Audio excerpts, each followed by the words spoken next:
চুরি করে ভাইরাল হয়েছে। এখন দেখি বিভিন্ন সোশ্যাল মিডিয়া সে নাকি বিভিন্ন অনুষ্ঠানের প্রধান অতিথি বিশেষ অতিথি হয়। তাহলে বোঝা যায় আমাদের ব্রেনের ভিতরে কতটা পছন্দ রয়েছে। আমি মাঝে মাঝে বলি এদের ব্রেনের ভিতরে বিড়ালে প্রসাব করেছে। এখন অনুসরণ করে মোবাইলের, এখন অনুসরণ করে টিভির, এখন অনুসরণ করে চোরের, এখন অনুসরণ করে নায়ক নায়িকার, এখন অনুসরণ করে গায়ক গায়িকার, এখন অনুসরণ করে সমাজের সবচেয়ে নষ্ট লোকের। হে যুবক, আল্লাহ কি তোকে এই জন্য পাঠাইছে? দুনিয়ার ভিতরে এই জন্য পাঠাইছে। আমি আপনাদের খেদমতের উদ্দেশ্যে পবিত্র কোরআনুল কারীমের সূরা তালাকের ২য় নং আয়াতের শেষের অংশটুকু তেলাওয়াত করেছি। আল্লাহ পাক রব্বুল আলামিন বলেন, বান্দা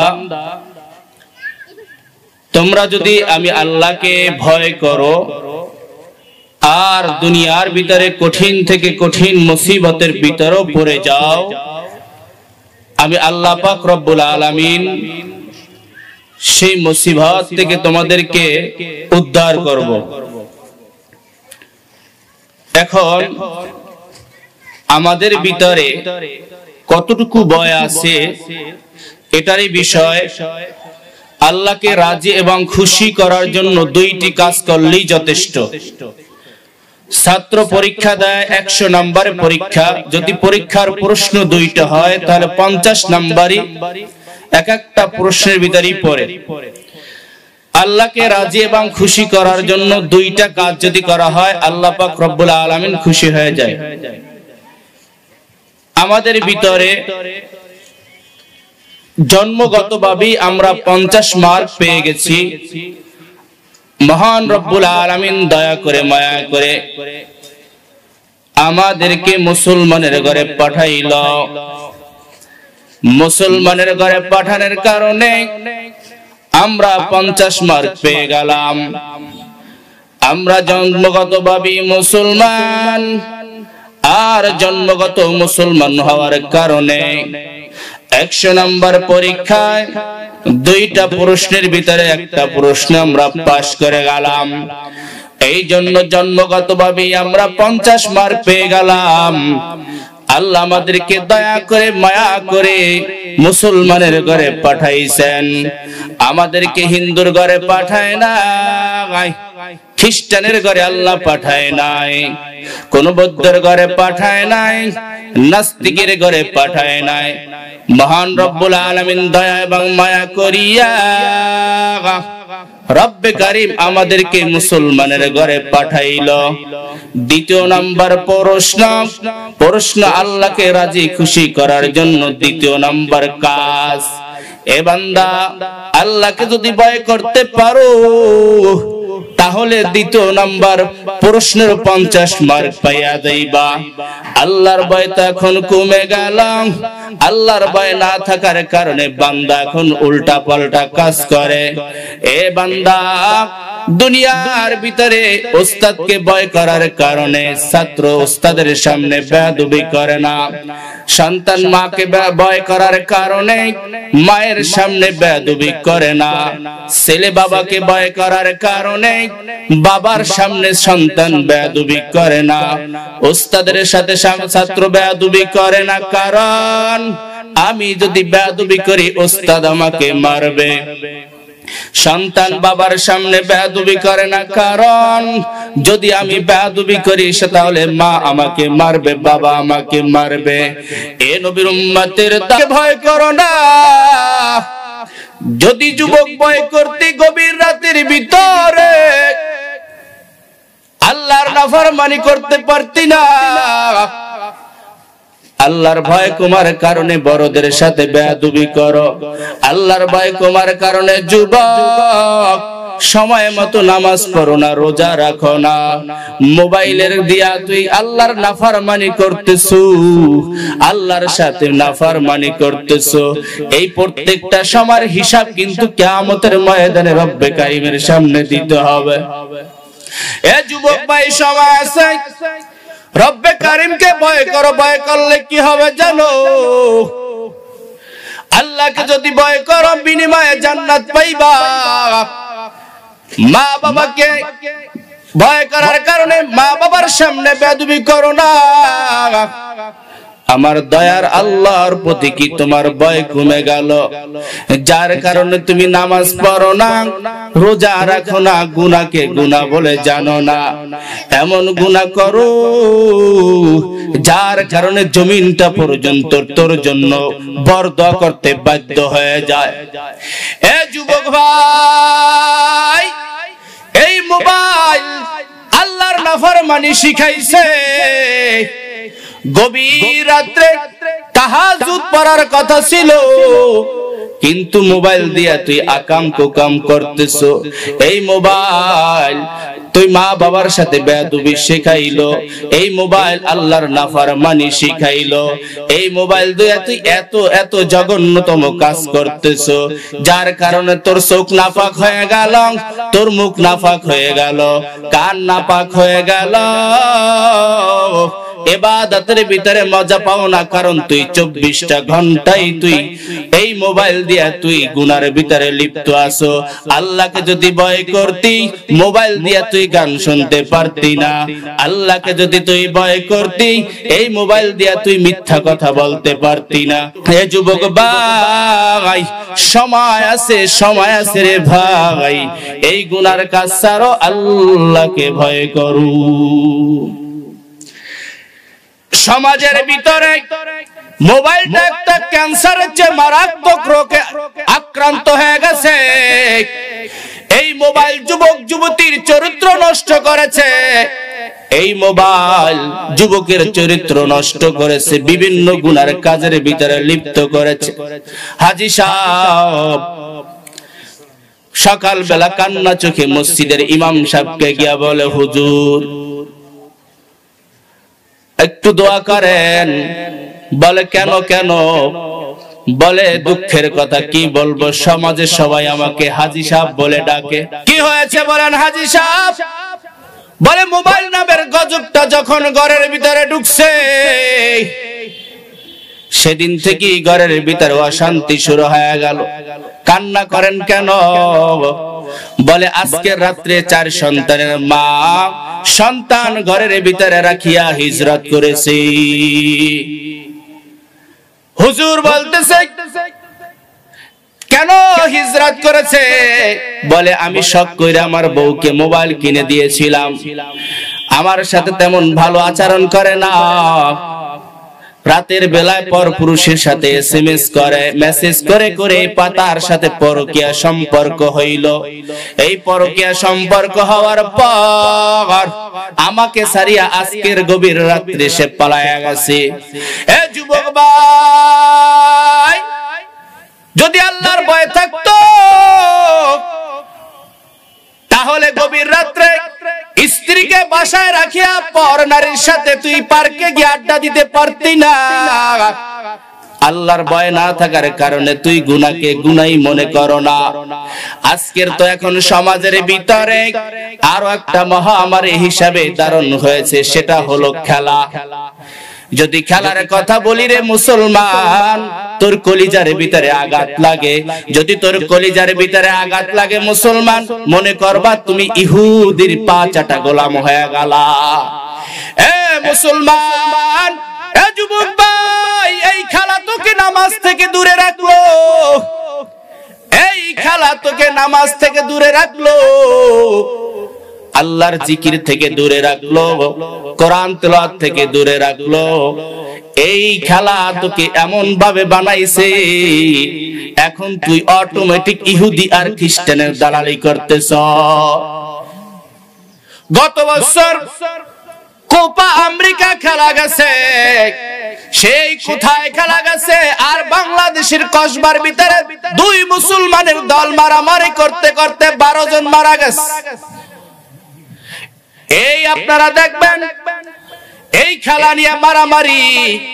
আরে ভাই, মুসলমানের ইতিহাস না জানার কারণে আজকের মুসলমান মারামারি করে কাদেরকে খুশি করতেছো? মনে করছো মেসি আর নেইমারের গোলামি করতেছো, তাদের প্রেমে পড়িয়া আজকের তাদের মতো জার্সিটা গায়ে দিলি, তাদের মতো চুলের কাঠিনটা দিলি, তাদের মতো ক্যাপটা পরলি, তাদের মতো ঘরটারে সাজাইলি, তাদের মতো অনুসরণ করলি। মায়ার নবী বলে কি জানো? قال النبي صلى الله عليه وسلم المرء مع من احب, যে যাকে মহব্বত করবে কিয়ামতের ময়দানে তার সাথে তার হাসর হবে। তুই যদি নেইমারের পছন্দ কর, নেইমারের ভালোবাসো, মেসির ভালোবাসো, ম্যারাডোনার ভালোবাসো, কিয়ামতের ময়দানে ম্যারাডোনা, মেসি, নেইমার যেই জায়গা যাইবে তোর কিন্তু হাসর নাসর হয়, সেখানে যেতে হবে। অথচ সাহাবায়ে কেরাম ইসলামের পতাকা জাগানোর জন্য একের পর এক শহীদ হয়েছে, কিন্তু নির্লজ্জ মুসলমানের সন্তান আজকের ব্রাজিল আর্জেন্টিনার পতাকা জাগানোর জন্য কারেন্টে শর্ট খায় মরে। লজ্জা কি হয় না রে মুসলমান? আমরা তো মহব্বত করব মায়ার নবী জনাবে রাসূলুল্লাহ সাল্লাল্লাহু আলাইহি ওয়াসাল্লামকে। আজকের তুই স্বপ্নের ভিতরে নেইমারকে স্বপ্নে দেখো, তুই মেসিকে স্বপ্নে দেখো, মেসির মতো চুলের কাঠিন দাও, তুই তার প্রেমে পাগল হইলি। আমরা মোল্লারা, আমরা মুসল্লিরা, আমরা নামাজিরাও তো একজনের প্রেমে পাগল, তিনি হলেন মদিনাওয়ালা। ওই মদিনাওয়ালার প্রেমে পড়ে অল্প বয়সের ভিতরে মুখে দাড়ি রাখলাম, মদিনাওয়ালার প্রেমে পড়ে 5 ওয়াক্ত নামাজ পড়ি, মদিনাওয়ালার প্রেমে পড়ে মাথার ভিতরে টুপিটা পরলাম, মদিনাওয়ালার প্রেমে পড়ে জুব্বাটা পরলাম। আল্লাহর রাসূলের হাদিস সত্য, আল্লাহর রাসূলের হাদিস মানিয়া কাল কিয়ামতের ময়দানে উঠব। আল্লাহর রাসূলকে ভালোবাসার কারণে আল্লাহর রাসূল জান্নাতে গেলে আমরাও জান্নাতে যাইব। আজকের যুবক পাগল হয়ে গেলি। এ যুবক, এই মোবাইল দিয়ে আজকের তুই কত আকাম কুকাম করো। মা সকাল বেলা ডাক দেয়া বলে বাবা মোবাইলটা রাখো, ভালো করে খাবার খাও। বা সন্তান এখন মোবাইল টিপে আর খাবার খায়। তবে আমি কিছু মা বাবাকেও বলবো, নেককার সন্তান যদি পাইতে চাও মোবাইল নামে ক্যান্সার থেকে দূরে থাকো। এখন মা বাবা একটা কাজ করে, ও পর্দার অন্তরালে মাগো, সন্তান কান্না করে, তুমি তখন মোবাইলটা দিয়া গেমস খেলা দেখাও। এই গেমস খেলা কিন্তু একদিন তোমার সন্তানের জীবন যৌবন এবং মেধা নষ্ট করার কারণ হয়ে দাঁড়াবে। আজকের তো বোঝো না, ইহুদি খ্রিস্টান এখন চাচ্ছে মুসলমানের ঈমান ও আমলকে সুকৌশলে ধ্বংস করবে। ঘরের ভিতরে ঢুকাই দিল মোবাইল। মোবাইল দিয়ে এখন গুনার কাজ করতেছে, অন্যের পর পুরুষের সাথে ঘরের ভিতরে বসে কথা বলতেছে। যুবক রাত্রবেলা মোবাইলটা কানে নিয়ে কথা বলতেছে, মা ঘরের ভিতরে ঢুকিয়ে বলে বাবা ঘুমাও। সন্তান বলতেছে মা কিছুক্ষণ পরে ঘুমাবো, কিছুক্ষণ পরে ঘুমাবো। সন্তান অপেক্ষায় আছে। ওই পাশের বাড়ির সকিনা যখন মিস কল দিবে তার সাথে কথা বলে দিলের মজাটা নিয়ে তারপরে ঘুমাবো। এ যুবক, তুই যেই মেয়েটার প্রেমে পড়লি একটু লিখে রাখ, কথাগুলা লিখে রাখ। যেই মেয়েটার প্রেমে পড়লি ওই মেয়েটা যদি 1 মাস মুখে যদি ব্রাশ না করে মুখ থেকে দুর্গন্ধ আসবে, 1 মাস যদি গোসল না করে তার কাছেও যাওয়া যাবে না। মেয়েটা যদি 2 দিন 4 দিন যদি পাতলা পায়খানা হয়, চেহারার ভিতরে ডিসকালার হয়ে যাবে। সেই মেয়েটার প্রেমে পড়ে পাগল হইলি। মেয়েটার প্রেমে পড়ে এখন তুই মা সাল্লি বাবা সাল্লি। মা ডাক দিয়া বলে ও সন্তান ঘুমাও ঘুমাও ঘুমাও, সন্তান ঘুমাও। সন্তান বলতেছে মা ঘুমাইতেছি। সন্তান যুবক অপেক্ষায় আছে কখন পাশের বাড়ির মেয়েটা কল দিবে। হঠাৎ অপেক্ষায় অপেক্ষায় হঠাৎ ঘুমায়া গেল। মা কিছুক্ষণ পরে রুমের ভিতরে আবার ঢুকে দেখতেছে শীতের রাত, সন্তান খালি গায়ে ঘুমায় আছে, মা কম্বলটা দিয়া দিল।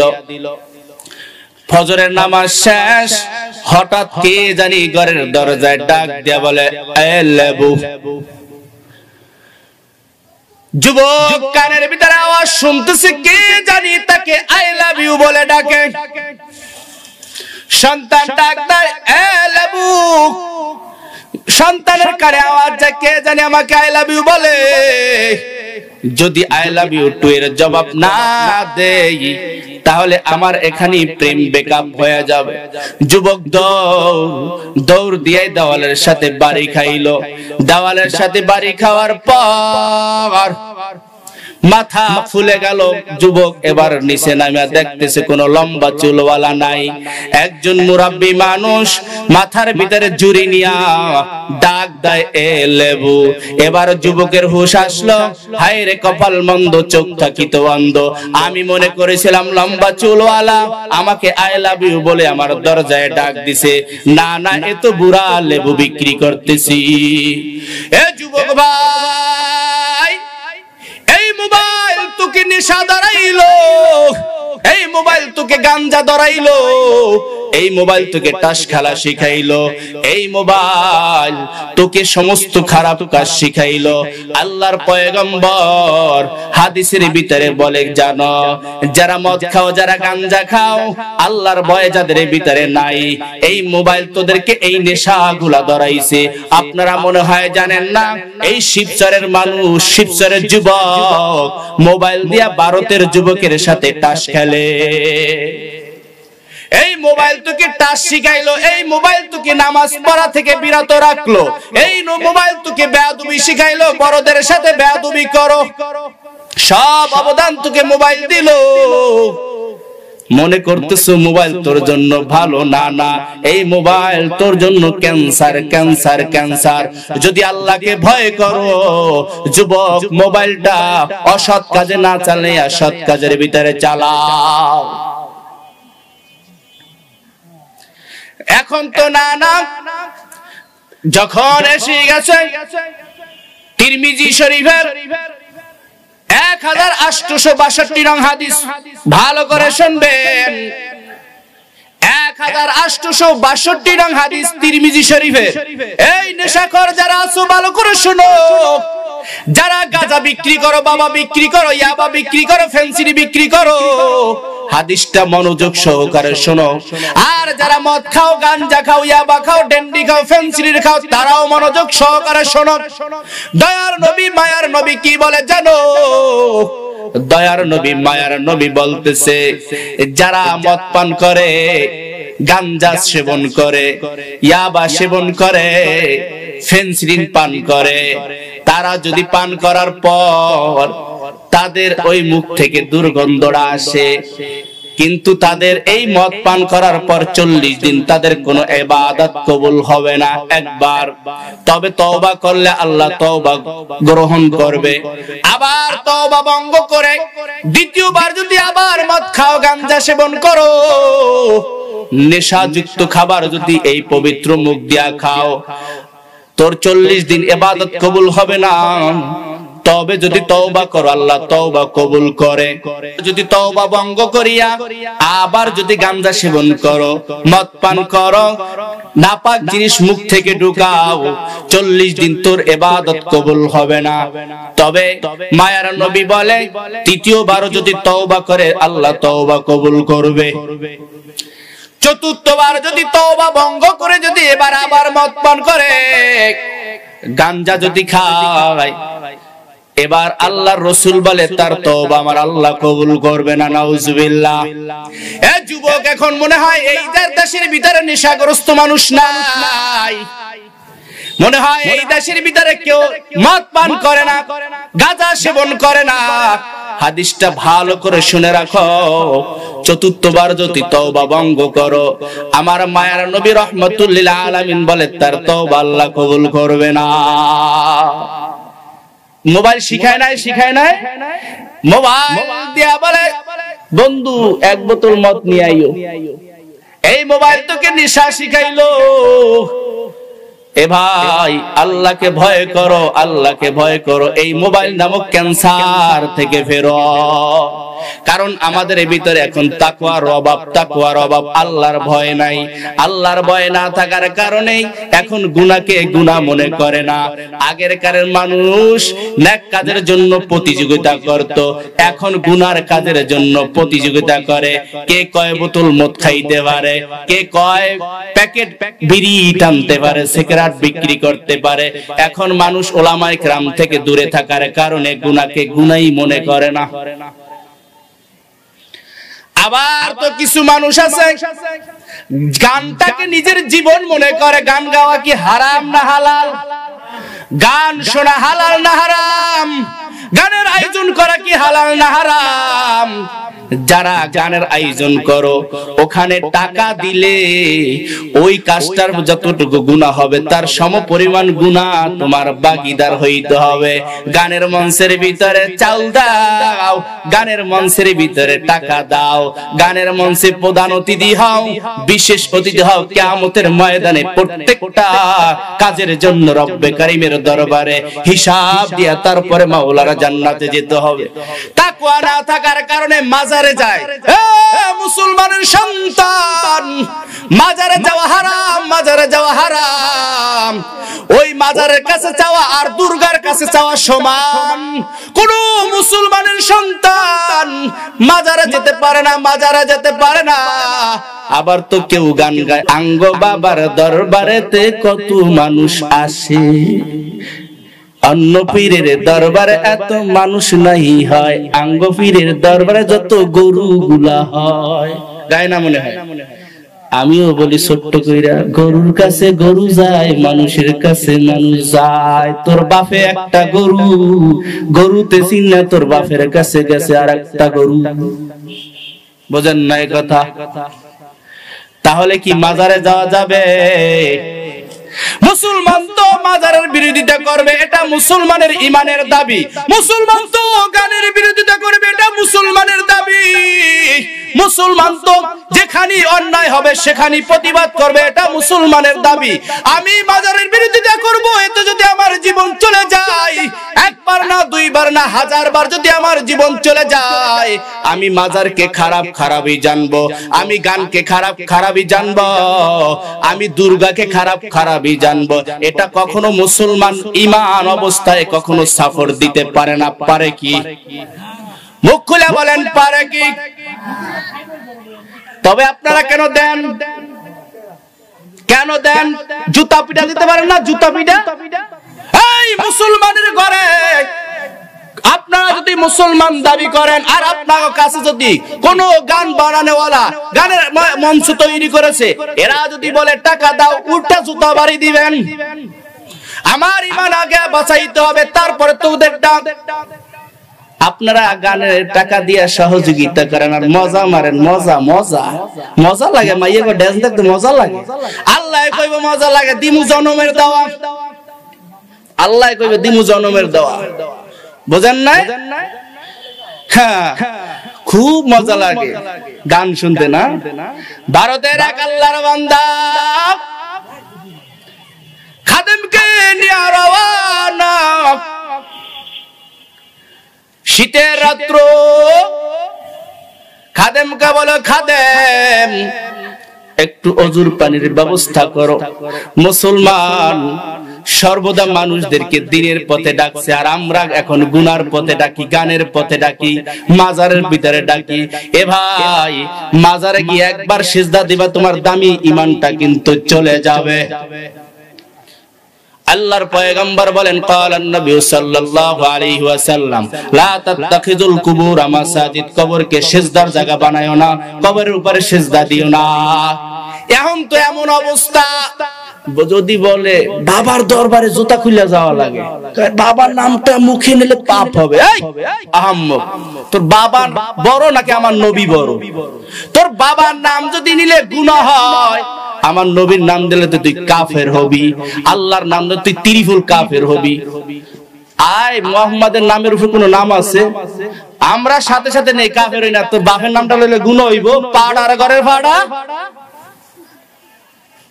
অনেকে আমার বিরোধিতা লেগে যাবে, কোন হুজুর বয়ান করছে আমাদের গানের বিরুদ্ধে কইলো, এটা কি হয়? এটাই হয়, এটাই হয়। তোমরা কোরআন হাদিস না জানার কারণে তোমরা উল্টা পাল্টা করবা, আর আমরা আত্মার চিকিৎসক হিসাবে তোমাদের ভুলগুলা ধরাইয়া দিব। যদি তোমরা বেজার হও তাতে আমার কিছু করার নাই। আর এখন অবস্থা এমন হয়ে গেল সমাজের, আমরা এখন সমাজের ভিতরে সবচেয়ে নাপাক লোকগুলাকে আইডল মনে করি। যুবক, তুই নায়ক নায়িকাকে ভালোবাসো, নায়ক যেভাবে চুল কাটে সেভাবে তুই চুল কাটো, খেলোয়াড় যেভাবে চুল কাটে সেভাবে চুল কাটো। আবার তো তোদের মডেল হয় কে জানো? বিয়া ছাড়া সন্তান জন্ম দেয় সে হয় মডেল। হয় না, হয় না? কয়দিন আগে সোশ্যাল মিডিয়ার ভিতরে ভাইরাল এক আল্লাহর বান্দা চুরি করে ভাইরাল হয়েছে। এখন দেখি বিভিন্ন সোশ্যাল মিডিয়া সে নাকি বিভিন্ন অনুষ্ঠানের প্রধান অতিথি, বিশেষ অতিথি হয়। তাহলে বোঝা যায় আমাদের ব্রেনের ভিতরে কতটা পছন্দ রয়েছে। আমি মাঝে মাঝে বলি এদের ব্রেনের ভিতরে বিড়ালে প্রসাব করেছে। আমরা আদর্শ মনে করব কাকে? আমরা ফলো করব কাকে? আমরা ফলো করব মুহাম্মাদুর রাসূলুল্লাহ সাল্লাল্লাহু আলাইহি ওয়াসাল্লামকে। আল্লাহ পাক কোরআনুল কারীমের ভিতরে বলেন, আতিউল্লাহ ওয়া আতিউর রাসূল। আমি আল্লাহর যদি অনুসরণ করতে চাও তাহলে রাসূলের অনুসরণ করো। এখন রাসূলের অনুসরণ বাদ দিয়ে এখন অনুসরণ করে মোবাইলের, এখন অনুসরণ করে টিভির, এখন অনুসরণ করে চোরের, এখন অনুসরণ করে নায়ক নায়িকার, এখন অনুসরণ করে গায়ক গায়িকার, এখন অনুসরণ করে সমাজের সবচেয়ে নষ্ট লোকের। হে যুবক, আল্লাহ কি তোকে এই জন্য পাঠাইছে? দুনিয়ার ভিতরে এই জন্য পাঠাইছে? না না, এই জন্য আল্লাহ তোকে দুনিয়ায় পাঠায় নাই। আল্লাহ তোকে দুনিয়ার ভিতরে পাঠাইছে কিসের জন্য জানো? আল্লাহর গোলামি করার জন্য। আমি প্রথমে আপনাদেরকে বলেছি, আমরা যদি দুইটা কাজ করতে পারি তাহলে আমরা খাঁটি আল্লাহর গোলাম হব। 100 মার্কের ভিতরে 100 মার্ক পাবো। জন্মগত মুসলমান হইলি মুসলমানের দাম হয় না। আমরা মুসলমানের ঘরে জন্ম নেওয়ার পর বাবা মুসলমান, দাদা মুসলমান, এই মুসলমানের কিন্তু দাম নাই। মুসলমান দাবি করে নামাজ পড়ে না, মুসলমান দাবি করে রোজা রাখে না, মুসলমান দাবি করে মিথ্যা কথা কয়, মুসলমান দাবি করে অন্যের মাল ঠগাইয়া খায়, মুসলমান দাবি করে ভালো কথা কয় না, অন্যকে কিভাবে বাস মারা যায় সেই চিন্তা করে, মুসলমান দাবি করে বোনের হক মাইরা খায়, মুসলমান নামকে মুসলমান দাবি করে ভাইয়ের হক মারিয়া খায়, মুসলমান দাবি করে সমাজের সবচেয়ে যারা নিম্ন শ্রেণীর লোক তাদের উপরে জুলুম করে, মুসলমান দাবি করে চুরি করে, মুসলমান দাবি করে ডাকাতি করে, মুসলমান দাবি করে অন্যের গরুটা চুরি করে বিক্রি করে। এটা কোনো মুসলমানের স্বভাব না। এই খারাপ স্বভাবগুলা মুসলমানের লেবাস ধরেছে, ঠিক কিনা? মুসলমান জন্মগত মুসলমানের দাম নাই, গুণওয়ালা মুসলমানের দাম, গুণওয়ালা মুসলমানের দাম। গুণওয়ালা মুসলমান কারা? যারা আল্লাহকে ভয় করে তারা। বলেন গুণওয়ালা মুসলমান কারা? আল্লাহকে ভয় করে যারা। উদাহরণ দিলে বুঝবেন। লাইটের কাজ হলো আলো দেওয়া, ফ্যানের কাজ হলো ঘোরা, মাইকের কাজ হলো আওয়াজ দেওয়া। এখন যদি বাতি আলো দেয় না, লাইট আলো দেয় না, বলবেন এই লাইটের কোনো গুণ নাই, আলো দেওয়ার গুণ নাই, ছুঁড়ে ফেলে দে। যদি ফ্যান যদি বাতাস না দেয়, বলেন ফ্যান নষ্ট হয়ে গেছে, ছুঁড়ে ফেলে দে, এটার কোনো দাম নাই। মাইক যদি আওয়াজ না দেয়, বলে মাইক এটা ভালো না, ছুঁড়ে ফেলে দে, মাইকের কোনো দাম নাই। তেমনি ভাবে যদি মানুষ মুসলমানের ঘরে জন্ম নিলাম অথচ আমরা আল্লাহকে ভয় করলাম না, আল্লাহ বলেন এই মানুষের দাম নাই, লাথি মাইরা জাহান্নামে ফেলা। তাহলে কি দাম? তাকওয়ার দাম, তাকওয়ার দাম। তাকওয়া যদি থাকতো আমরা খারাপ কাজ করতে পারতাম না। এ যুবক, সামনেই তো আসতেছে 14ই ফেব্রুয়ারি ভালোবাসা দিবস। জানুয়ারির পরে কি? ফেব্রুয়ারি 14ই দিবস, ভালোবাসা দিবস তোরা পালন করো। তোরা মনে করো 14ই ফেব্রুয়ারি ভালোবাসা দিবস, আমি এটাকে বলি বেশ্যা দিবস। এর জন্য মা বাবা দায়ী। কে দায়ী? মা বাবা দায়ী। আপনার বলে হুজুর এভাবে কেন? আপনারা তো জানেন না ঢাকা শহরের অবস্থা, আমরা তো মাঝে মাঝে যাই বিভিন্ন জায়গায়, আমরা জানি অবস্থা কেমন। সম্পূর্ণ দায়ী মা বাবা। কারণ মায়ের ভিতরে যেই গুণটা থাকবে সন্তানের ভিতরে সেই গুণটাই আসবে। কারণ বাবা কলম সন্তানকে বেশি সময় দেয় না, সময় দেয় কে? মা। এখন মা বৈশা বৈশা রিমোট টিপে, রিমোট বুইরায় বৈশা বৈশা রিমোট টিপে। আগে বইরা মসজিদেতে যাইতো সকালে, এখন বইরা ঘরে বসে রিমোট টিপতাছে। বইরার শুভ অত্যাচারে বড়ি তোলে না, তোরা দেখ দেখে রে তবু বইরা টানে সিগারেট। বইরা টান মারে কি জোরে, তাতে হয় রে গুজু পিট। বইরার মুখে দোয়া বাইরে যেমন বিরিক ফিট, হায় রে কেমন বিরিক ফিট। বইরার শুভ অত্যাচারে বুড়ি তোলে না, তোরা দেখ দেখে রে তবু বইরা টানে সিগারেট। টানে না? আপনারা মনে করবেন সন্তান নষ্ট হওয়ার জন্য সমাজ দায়ী। না না, আমি মনে করব সন্তান নষ্ট হওয়ার জন্য মা বাবা দায়ী। সন্তান জন্ম হওয়ার পরে টিভির দিকে তাকায়, কেমনে সন্তান ভালো হবে। 14 ফেব্রুয়ারি মেয়ে গিয়া মাকে বলে, মা টাকা দাও, টাকা দাও। কেন? বলে ভালোবাসা দিবস পালন করার জন্য যাব। 14 ফেব্রুয়ারি জানো না পহেলা বৈশাখ আইছে, জানো না? এই 14 ফেব্রুয়ারি পহেলা বৈশাখ দিবস পালন করার জন্য যাব, টাকা দাও। মা মেয়েকে টাকা দিয়া দিল। বাবার কাছে ছেলে গিয়া বলে, টাকা দাও। কেন? বলে 14 ফেব্রুয়ারি আছে, ভালোবাসা করতে যাইতে হবে, টাকা দাও। বাবা টাকা দিয়া দিল, জিজ্ঞাসা করলো না, বাধা দিল না। তাহলে বলেন কে নষ্টের মূল? রাতের গভীরে মা দেখতেছে তার মেয়েটা অন্য একটা ছেলে নিয়ে পার্কের ভিতরে লটর ফটর করতেছে, পার্কের ভিতরে ঘষাঘষি করতেছে। মা বাধা দেয় না, কারণ মা গভীর রাতে অন্য একটা পর পুরুষকে নিয়েও সে পার্কে ঘোরে। আমি বলবো মা মেয়ে হলো 1 নম্বরের বেশ্যা, মা হলো 2 নম্বরের বেশ্যা। বাবা ছেলেকে দেখতেছে অন্য একটা মেয়ে নিয়ে পার্কের ভিতরে ঘুরতেছে, বাবা বাধা দেয় না, কারণ বাবা তো আরেকটা পর মহিলাকে নিয়ে পার্কে ঘোরে। বোঝা যায় বাবা হলো 1 নম্বরের লম্পট, ছেলে হলো 2 নম্বরের লম্পট। কামা তাদিনু তুদানু, কর্ম যেমন ফল তেমন, জয়সা করবা ওয়সা পাবা, না মানে তু করকে দেখ। জান্নাত বিহায় দোজক বিহায়, না মানে তু মরকে দেখ। ভালো সন্তান চাও, নিজের সতীত্ব নষ্ট করিয়া ভালো সন্তান চাও। এ যুবক ভাই, তুই যেই মেয়েটার সতীত্ব নষ্ট করলি রে ভাই, ওই মেয়েটা যদি তোর বোন হইতো তোর কাছে কেমন লাগতো? ওই মেয়েটা যদি তোর কোনো বাবি হইতো, তোর ফুফি হইতো, তোর মা হইতো, তোর কাছে কেমন লাগতো? এখন তো তুই অন্য একটা মেয়েকে প্রেমের প্রস্তাব দিয়া তাকে পার্কে নিয়ে ধর্ষণ করো, তাকে হোটেলে নিয়ে ধর্ষণ করো, তাকে বিভিন্ন জায়গায় গিয়া তার সতীত্ব নষ্ট করো। আল্লাহর কসম, আল্লাহর কসম, আল্লাহর কসম, এই অবস্থা যার ভিতরে আছে, যেই সকল যুবক লিখে রাখো, কথাগুলা লিখে রাখো। তুই যে অন্য একটা মেয়ের সতীত্ব নষ্ট করছো, তোর কপালের ভিতরে যেই মেয়েটা আছে, যেই মেয়েটা আছে 3টা পুরুষে ধর্ষণ করবে, তারপরে তোর সাথে বিবাহ হবে। মনে করছো পবিত্র ভাইবা না? বিবাহের আগে তুমি আকাম কুকাম করবা, বিবাহের আগে তোর সতীত্ব বিক্রি করবি টাকার কাছে, বিবাহের আগে আরেকটা মেয়ের ইজ্জত নষ্ট করবি, আর তুই পবিত্র নারী ঘরের ভিতরে পাবি, তাই না?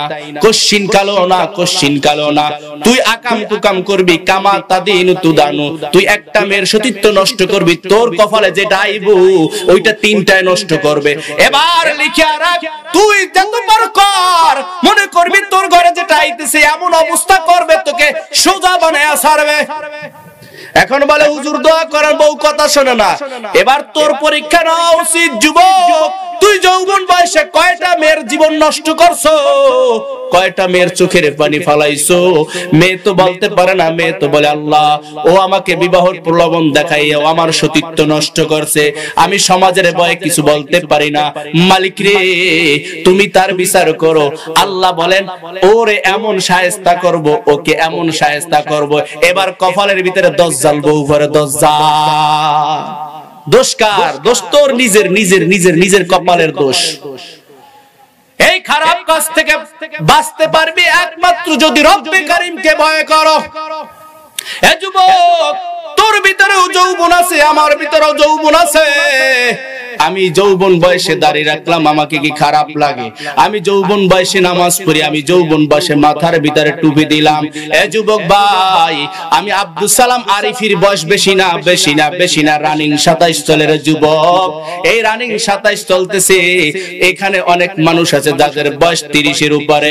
এ যুবক ভাই, হাতে ধরি পায়ে পড়ে গুনার কাছ থেকে ফেরো, গুনার কাছ থেকে ফেরো। আর যদি আল্লাহকে ভয় করতে পারো, সমস্ত গুনার কাছ থেকে ফিরতে পারবা। আল্লাহকে যদি ভয় না করো, গুনার কাছ থেকে ফেরা সম্ভব না। আর এখন অবস্থা এমন হয়ে গেল সমাজের, আমরা এখন সমাজের ভিতরে সবচেয়ে নাপাক লোকগুলাকে আইডল মনে করি। এ যুবক, তুই নায়ক নায়িকাকে ভালোবাসো, নায়ক যেভাবে চুল কাটে সেভাবে তুই চুল কাটো, খেলোয়াড় যেভাবে চুল কাটে সেভাবে চুল কাটো। আবার তো তোদের মডেল হয় কে জানো? বিয়া ছাড়া সন্তান জন্ম দেয় সে হয় মডেল। হয় না, হয় না?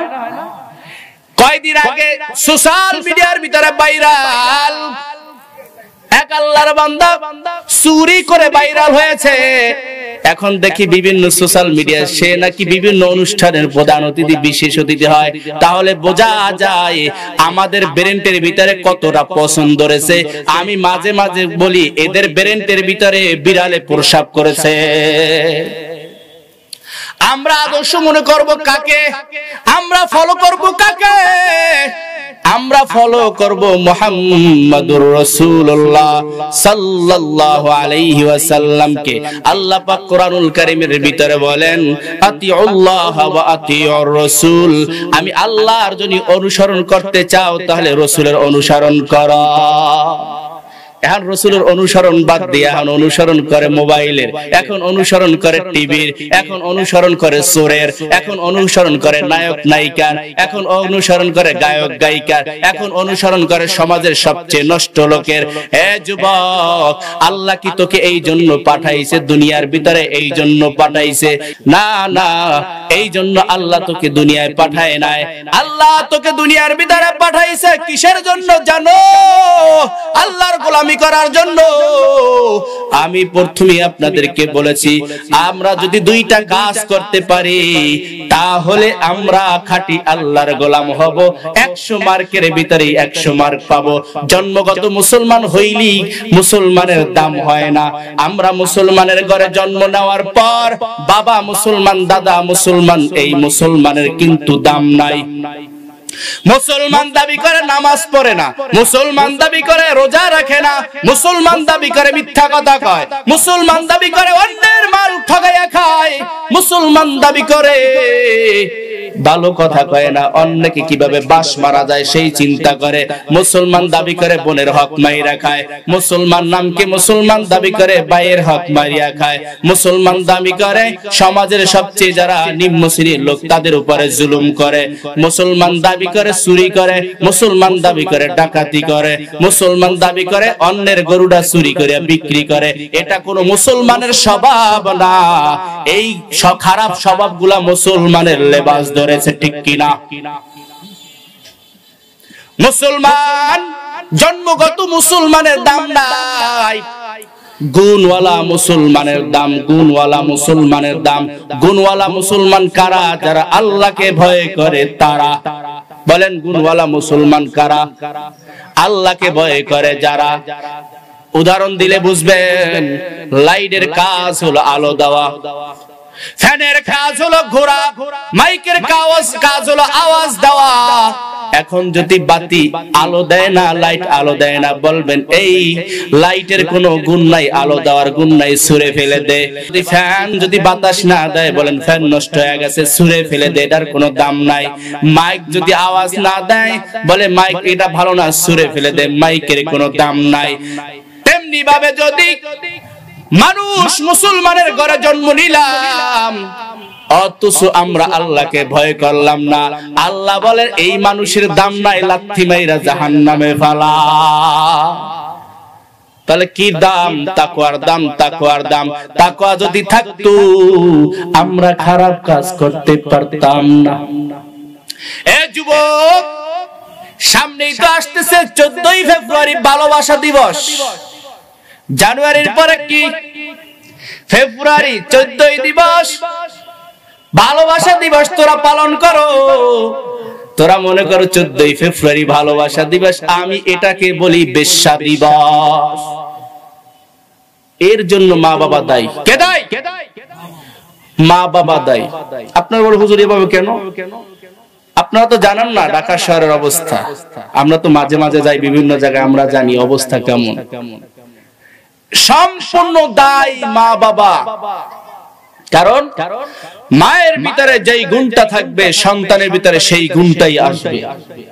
কারণ বাবা কলম সন্তানকে বেশি সময় দেয় না, সময় দেয় কে? মা। এখন মা বৈশা বৈশা রিমোট টিপে, রিমোট বুইরায় বৈশা বৈশা রিমোট টিপে। আগে বইরা মসজিদেতে যাইতো সকালে, এখন বইরা ঘরে বসে রিমোট টিপতাছে। বইরার শুভ অত্যাচারে বড়ি তোলে না, তোরা দেখ দেখে রে, তবু বইরা টানে সিগারেট। বইরা টান মারে কি জোরে, তাতে হয় রে গুজু পিট। বইরার মুখে দোয়া বাইরে যেমন বিরিক ফিট, হায় রে কেমন বিরিক ফিট। বইরার শুভ অত্যাচারে বুড়ি তোলে না, তোরা দেখ দেখে রে, তবু বইরা টানে সিগারেট। টানে না?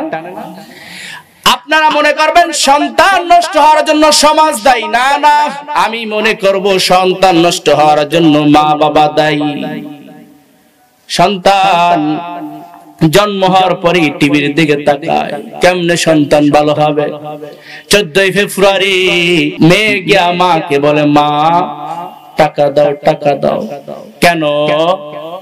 বলে ভালোবাসা দিবস পালন করার জন্য যাব। 14ই ফেব্রুয়ারি জানো না পহেলা বৈশাখ আইছে? জানো না? এই 14ই ফেব্রুয়ারি পহেলা বৈশাখ দিবস পালন করার জন্য যাব, টাকা দাও। মা মেয়েকে টাকা দিয়া দিল। বাবার কাছে ছেলে গিয়া বলে, টাকা দাও। কেন? বলে 14ই ফেব্রুয়ারি আছে, ভালোবাসা করতে যাইতে হবে, টাকা দাও। বাবা টাকা দিয়া দিল, জিজ্ঞাসা করলো না, বাধা দিল না। তাহলে বলেন কে নষ্টের মূল? রাতের গভীরে মা দেখতেছে তার মেয়েটা অন্য একটা ছেলে নিয়ে পার্কের ভিতরে লটর ফটর করতেছে, পার্কের ভিতরে ঘষাঘষি করতেছে। মা বাধা দেয় না, কারণ মা গভীর রাতে অন্য একটা পর পুরুষকে নিয়েও সে পার্কে ঘোরে। আমি বলবো মা মেয়ে হলো 1 নম্বরের বেশ্যা, মা হলো 2 নম্বরের বেশ্যা। বাবা ছেলেকে দেখতেছে অন্য একটা মেয়ে নিয়ে পার্কের ভিতরে ঘুরতেছে, বাবা বাধা দেয় না, কারণ বাবা তো আর একটা পর মহিলাকে নিয়ে পার্কে ঘোরে।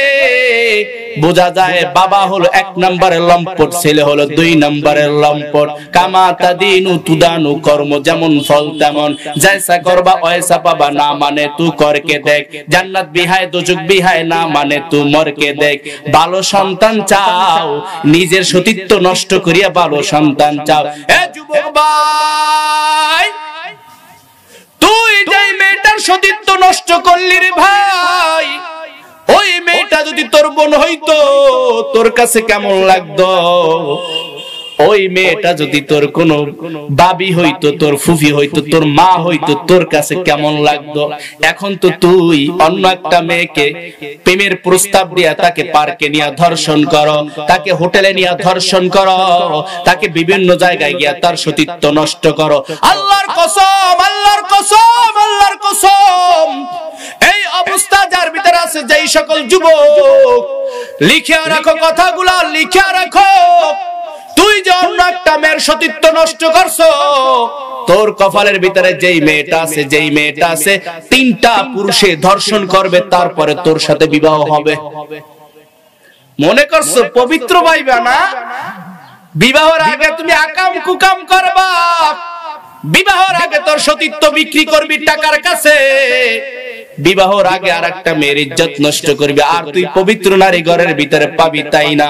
কোশ্চিন কালো না তুই আকাম কুকাম করবি, কামা তাদিনু তুদানু, তুই একটা মেয়ের সতীত্ব নষ্ট করবি, তোর কপালে যেটা আইবো ওইটা তিনটায় নষ্ট করবে।